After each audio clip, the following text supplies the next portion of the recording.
நமது மாதா தொலைக்காட்சியில் மார்ச் 29 குருத்தோலை ஞாயிறு திருநிகழ்வுகள். காலை 6 மணிக்கு குருத்தோலை ஞாயிறு சிறப்பு திருப்பலி, லஸ் புனித பிரகாசமாதா ஆலயம்.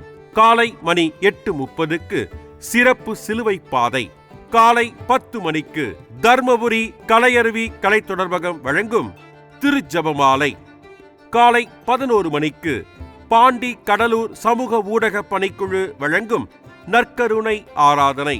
நண்பகல் 12 மணிக்கு சிறப்பு துதி ஆராதனை. மதியம் மணி 1:30க்கு குருத்தோலை ஞாயிறு சிறப்பு திருப்பலி, வத்திக்கான் புனித பேதுரு தலைமை பேராலயம். இரவு 8 மணிக்கு தர்மபுரி கலையருவி கலை தொடர்பகம் வழங்கும் திருஜபமாலை. இரவு மணி 10:30க்கு பாண்டி கடலூர் சமூக ஊடக பணிக்குழு வழங்கும் நற்கருணை ஆராதனை.